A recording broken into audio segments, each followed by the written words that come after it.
un phénomène qui prend de plus en plus d'ampleur, c'est là qu'on appelle les mangas. Voilà. Moi, ça me fait peur. Utiliser cette notoriété pour débiter des kilomètres de niaiseries et de boudineries américaines et japonaises, je pense que c'est un gâchis formidable. Du sexe, du sang et soi-disant plein de bons sentiments. Un coup de tampon made in Japon. Le cliché qu'on entend beaucoup, c'est « Ah ben le manga, c'est porno ou c'est violent ». C'est surtout l'apologie du héros violent. Violent, violence, violent, violence, de la violence.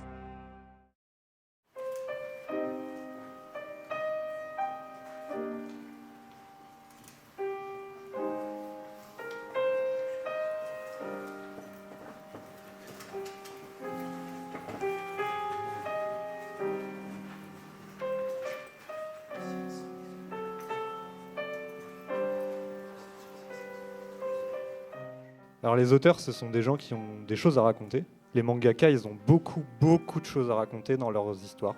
Étonnamment, quand on les interroge en interview ou quand on les entend, ils sont très sobres, très polis, alors qu'il y a beaucoup de critiques. Il y a des mangas avec énormément de sujets lourds ou des sujets de société. Ils parlent du monde, ils parlent de la société japonaise, ils parlent de l'humanité dans ce qu'elle est. Et en fait, ces critiques, elles ne ressortent pas de manière frontale dans la bouche des auteurs. C'est vraiment par le média du manga que ça passe. Généralement, vous allez les trouver sous ce format-là. On va avoir du noir et du blanc, pas de couleur, et un sens de lecture qui se lit de droite à gauche. Sauf que, en fait, le manga, c'est bien plus que ça. Parce que, par exemple, ça, c'est un manga. Un manga, ça se fait pas qu'au Japon, ça se fait en France, ça se fait un peu partout dans le monde. Et puis ça se fait sous plein de formes différentes. Et c'est cette diversité que l'on retrouve aussi dans les multitudes d'histoires qui peuvent être racontées à travers le manga.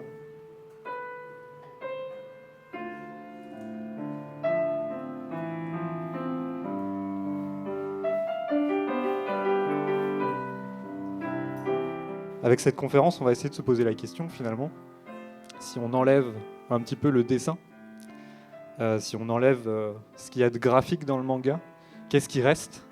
Est-ce qu'il reste un art narratif particulier ?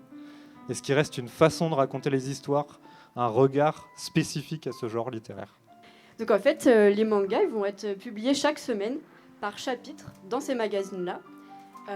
Et pour avoir la suite de ce manga-là, les lecteurs vont devoir acheter le magazine suivant la semaine suivante.